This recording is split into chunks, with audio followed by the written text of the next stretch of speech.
welcome back to another reading wrap up. I am so excited you're here because July was a wonderful reading month and I've got some exciting picks for the next month of reading. My name is Molly and I am a content creator living in Austin, Texas. If you follow me on Instagram, I talk primarily about running over there. I love to run and have really enjoyed just having YouTube as a space to share a lot more about all of the other interests that I have in addition to running too. So if you are interested in running, reading, life around Austin and just how I'm spending my days as a 30-year-old living in Austin and also some Disney vlogs, definitely subscribe because I'm coming out with a lot of exciting content in these next months and I am just super excited about it all and just so appreciate you being here. I'm a huge reader. I love mostly thrillers and rom-coms, and so that is mostly what I read this past month, and like I said, it was a really great month of reading for me. I read 8 books total and I think 5 of them were actually books that I had said in my last video that I really wanted to read this month. So I'm feeling pretty proud of myself. I never set any goals for what I want to read just because I don't want to put a pressure on myself to fly through books or like constantly have to be reading. If I ever feel like I'm like going through a slump, it's totally fine. But usually I read somewhere between 6 to 8-ish books a month. And again, they're in like rom-com kind of thriller genres. So I've got some exciting books just to review from what I read in July, and then I can get into my August TBR. The first book that I read this month was a novel love story, and I really wanted to love this one. It's by Ashley Poston, still don't know how to say it. I loved Ashley's 7-Year Slip. I read that at the end of last year and it ended up being one of my favorite reads of the entire year. So I really had high expectations for this one, and unfortunately it just did not do it for me. Essentially in this book, the main character Eileen is headed out on a little book club retreat, except for she is the only one that can make it this year. So she is driving through town and all of a sudden her car breaks down and she realizes that she is actually in a fictional town from one of her favorite books. And of course, a love story ensues. She meets all these characters and realizes the connection to the writings that she has loved reading about for the past amount of time. I can't remember if they were books she'd been reading for forever or had just like recently discovered, but ultimately, I just felt, I hate to say this, but I just felt like this book ended up being really boring for me. I felt like the plot in itself was just so fun and quirky and whimsical, and ultimately it just fell really flat. I didn't really feel a connection between Eileen and the love interest in this story, and ultimately I just had a lot more expectations for than the actual book was, and I don't know if it was the writing because I really feel like the plot is a really fun plot, but yeah, I just felt like it was way longer than it needed to be, and overall it just really fell flat for me. And I gave it 3 stars because ultimately, yes, it fell flat, but it was still a really fun and enjoyable book. There were just at times where I felt like it was just really boring, but ultimately I think, like I said, the plot is fun, and if you feel like you would enjoy something like this, then definitely encourage you to read it. I've seen such a wide range of reviews on this book, so I think it really just depends on your taste and what you're looking for in a book, but it is definitely more like whimsical and fantasy, but even still it didn't feel like complete fantasy for me. But yeah, overall it wasn't like a total terrible read for me, but it just wasn't what I was expecting. Another book where I loved the previous books that I've read by the author was Summer Romance by Annabelle Monaghan. This was one of the books I was looking forward to the most this summer that came out. I really loved Nora Goes Off Script from her, and even though her characters aren't necessarily relatable for me, I still find I really enjoy the stories and really just enjoy her writing and like her witty style of writing overall. I really loved the main character, Allie. She's a newly single, divorced mom, and she has just been down in the dumps, as I can imagine someone in her situation would be. She's a professional organizer for her career, and she just hasn't been out in a long time, and now that she is newly divorced, she is finally like putting on real clothes and determined to go back out into the real world. Why is that always so hard to say? And the first outing that she has, when she's like actually dressed in a real outfit, she meets a guy. The way that she meets this guy, Ethan, is so funny too. Her dog pees on him to like claim him or whatever. I am not a dog owner, but I think this is a thing with dogs. From there, we just get to follow their relationship. I absolutely loved Ethan. I found him so likable and just overall such a fun character. Again, I really enjoyed Allie too, but sometimes guys in rom-coms just like give me the ick, and there are definitely times where the book felt like a little too cheesy, but I'm here for it. I'm not gonna let like a little cheesy moment ruin the book, because I feel like ultimately like all rom-coms are gonna be a little bit cheesy, and that's a part of the fun with reading them. So I really enjoyed this one and rated it 3.75 stars. Oh my gosh, you guys, this next one I downloaded on my Kindle, and I actually think it's free right now on Kindle Unlimited if you have that, but don't have the actual book. But I read Hidden Pictures by Jason Rekulak, I think is his last name. Oh my gosh, I absolutely loved it. It was perfectly paced for thriller. The length was perfect, and overall I did not see the twist that was coming. But the book follows Mallory, who is fresh out of rehab, so she really needs a job, and she ends up getting an amazing babysitting job with this one couple who they have a really sweet 5-year-old named Teddy, and so she gets to go and kind of be the nanny slash babysitter for this little boy, and it's great. It's going great. He is so sweet. Parents are great, and all of a sudden she starts to notice that he is drawing really like sinister and creepy pictures, which, oh my gosh, I just like trying to put myself in her shoes. I cannot even imagine what it would be like to be babysitting. Like, your job is literally to care for this child, and you see him drawing these really freaky things, and she can't get the parents to take it seriously. They'd like notice some things, but they just like kept brushing it off.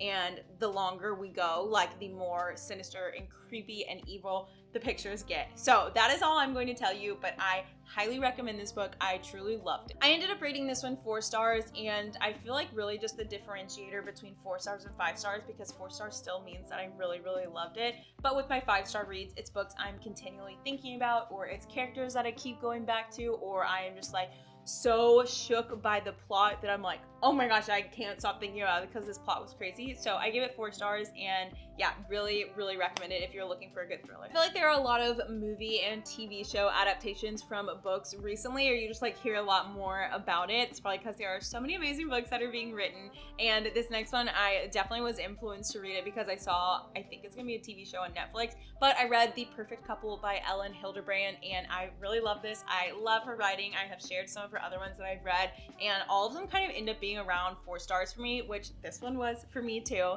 If you're not familiar with Ellen's work, all of her stories take place on Nantucket. Her last one in her Nantucket series just came out. I talked about it in my last reading vlog, and you see a lot of the same characters in all of these stories, which I feel like is really fun. You don't have to read them in a specific order, but it is really fun to be like, oh yeah, I remember him.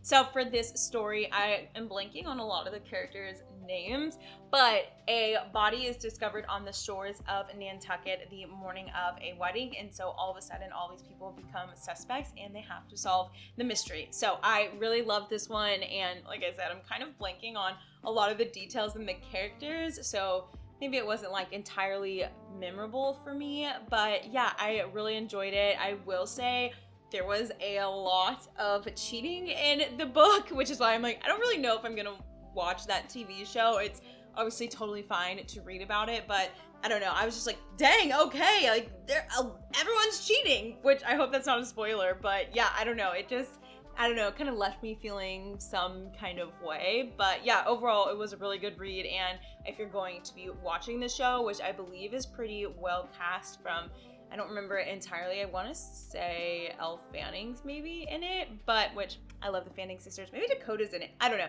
Anyways, if you want to watch the show, definitely read the book first. It is like a very fast read. So yeah, recommend it for sure. I mentioned this series in another vlog of mine a couple weeks ago because I had to go out and buy the second one, but I read the first Heartstopper book by Alice Oseman, and I'm not going to give it a rating just because, I don't know, I've never read graphic novels before, so I don't really know like what my rating basis would be, but ultimately I loved this book. I've already read the second one, and that will have to be in my next recap video, but I've already read the second one and I have the next 2 following already ordered because I love it so much. I feel like there is something so comforting about reading a graphic novel, which makes me excited to see what other graphic novels are out there and like explore more in that specific genre. But this in particular, the story is just so sweet and endearing, and is also just so like realistic too, and super important. So the graphic novel follows the story of Nick and Charlie, who are exploring their sexuality and just discovering what feelings they are having. And yeah, ultimately I love this series so much, and I was pretty hesitant to read a graphic novel. I think honestly what was stopping me from it was that I was like, no, I'm too old for that. Like I shouldn't be I should read other books, but just decided to finally go for it when I saw it in the bookstore after hearing one of my favorite book YouTubers talk about it so much. And I'm so glad I decided to give them a try because they, are just so comforting and overall just really fun to read. Next up, I read One Star Romance by Laura Hankin. I think that's how you say her last name. I also got that one on my Kindle, and this was one of the ones that was also on my TBR, so I'm really glad I read it. I was super intrigued by the plot of this book when I added it to my TBR for the month of July, and overall it ended up being pretty fun. I felt like it kind of started to drag on a little bit for me. I didn't really love the main male character in this book, but we follow the story of Natalie and Rob, who first meet at their best friend's wedding, and the book follows their life and their interactions, and they hate each other because Rob left Natalie's book a 1-star review. So I would absolutely hate him too. I completely understand her feelings and sentiments, and you would think with that, like the wedding, okay, you don't have to see him again, but they continue to see each other because they're still best friends with the bride and groom, who keep like having these big life things that they go to celebrate, whether it's like buying a house or having a kid, whatever it is. So they just keep running into each other, and it follows just the story of them. And yeah, I don't know, I felt like maybe I didn't really connect to the characters, but overall I just kind of was like, okay, like let's keep this going. Like I didn't really feel like the banter was that great between them. I was kind of just like getting annoyed a little bit by them. So overall it was good, and I like still think the plot is so fun. So I gave it 3.5 stars. I feel like I maybe need to like evaluate how I rate books, because I feel like I watch other people and they're a lot harsher with their ratings, but I give it 3.5 stars because I would definitely recommend it if you have it on your bookshelf, or if you were thinking about it, or if you like saw it at the library or something. Definitely recommend it because it was a fun read. It just kind of dragged on a little bit for me. Oh my gosh, this one, y'all, I mean, it's probably not a shocker to anyone that I ended up loving this book. I read Tangled Up in You by Christina Lauren, and if you know me or have looked at any of the other videos on my channel, then you know that I also love Disney, and so a modern retelling of the Rapunzel story, it just like did everything for me that my heart wanted and needed it to. I was a little bit nervous because I was like, this could go a couple different ways with like a retelling of it, but oh my gosh, it was just so good. So if you are watching this and you enjoy Disney, or you really love like Rapunzel, I highly recommend this one because there were so many scenes like throughout it that if you haven't seen the movie or you're not familiar with it, you wouldn't necessarily understand. But because I love Tangled and I love Rapunzel, I would just literally, I have no words. Like it was just so delightful to read. I feel like this is gonna be one of my favorite books that I've read from the entire year. So that's all I'm gonna say. I'm not even gonna share like specifics of the plot, but just really encourage you to read it if you are a fan of Disney or Rapunzel. It was just so fun, and I ended up rating it a 4.5. And last but not least, another book that I'd had on my TBR that I'm so glad I finally read is Such a Bad Influence by Olivia Munter. I listened to her podcast with Becca on Bad on Paper, and I actually don't know how to say her last name, but I loved Such a Bad Influence. I have said this before, and I think I said this in my previous vlog when I was talking about it, but I really love books that show more of like social media as a career, talk about influencing and just seeing the perspective on it. And so I thought Olivia did a really wonderful job of talking about influencing. I was like, ooh, that is spot on. In this book, Evie and Hazel are children of a super popular mom influencer. Think of like some of the OG influencers that you might know or follow, and that's essentially who their mom is. Their mom was one of the first like mom influencers, travel vloggers, like their entire life was displayed on social media. And Evie really capitalized on a viral video of her mom's. Their dad unfortunately was in an accident and passed, and ended up, that video went viral, and Evie kind of used like the virality of that video of her and her dad and just kind of used it to start her social media career, while Hazel wanted nothing to do with social media, and she was like, this is wrong, like you are exploiting us, like all of this stuff. Now in the modern day, Evie is 18, Hazel is a little bit older than Evie, but Evie is a celebrity because she's such a big influencer, and she's doing a TikTok live, and all of a sudden she disappears.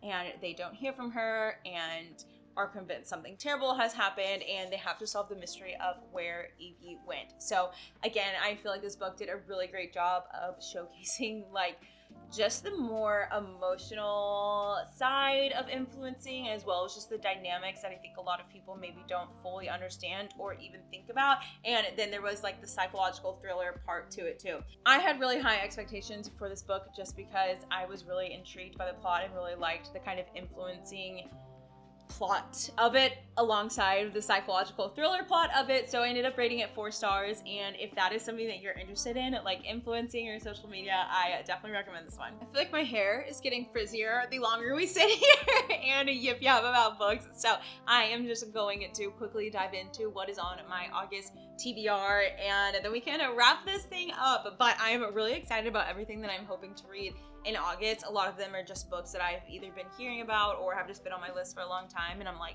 it is finally time. So the first one on my list, which I'm just looking at my phone, is How to Age Disgracefully, which that I mentioned that in my last roundup video. I had wanted to read it this past month, but I'm currently reading it now and absolutely love it so far. It is by Claire Pooley, and I loved her previous books, and my mom and my sister are also reading this too because we're going to the beach soon and we're just gonna have a little mini book club with us, and it's gonna be so fun. Her books are just so great for all different ages and truly are like so delightful with just like wonderful characters. And so I'm only about 50 pages in right now, but I am really loving it. Next one was also on my list in the last recap, and it is No One Saw a Thing. And I actually ended up finally ordering it because I had mentioned that it's only available in the UK, and so I wasn't sure if I was going to be able to get it. And every time I checked Amazon, it said it wasn't available for shipping, but I checked again this week and saw that they were shipping it over here. So I'm really excited to read it. I feel like it's going to be a top thriller. At least I have high expectations. It'll be one of my top thrillers from this year. And then another book, which if you watched one of my previous vlogs, you saw me grab it and talk about how excited I am, but it is Butcher and Blackbird. And I really don't know too much about it, but I've seen several book YouTubers talk about it, how much they loved it, and they have like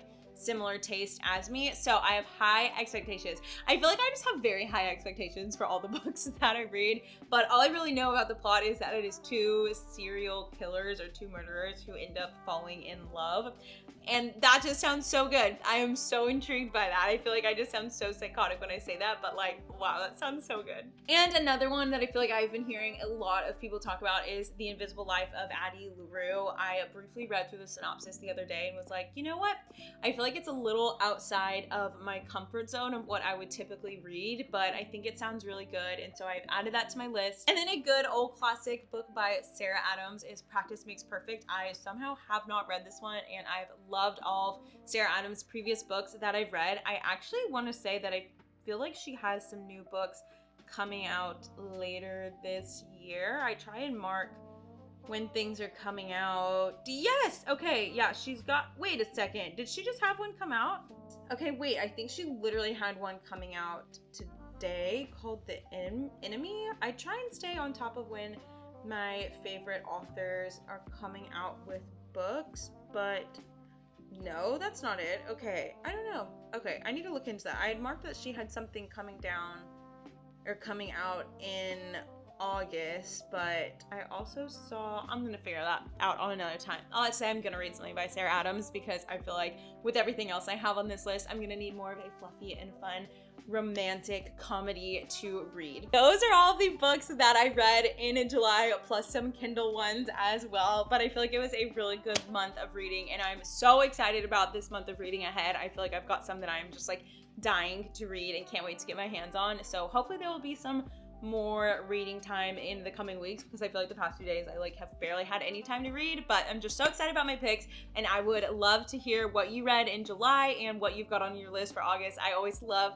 hearing what y'all are reading and just what recommendations y'all have, so definitely leave a comment below with all of your July recaps and anything that you're hoping to read in August. I just appreciate you so much for watching. I am so thankful you're here and I can't wait to see you in the next video.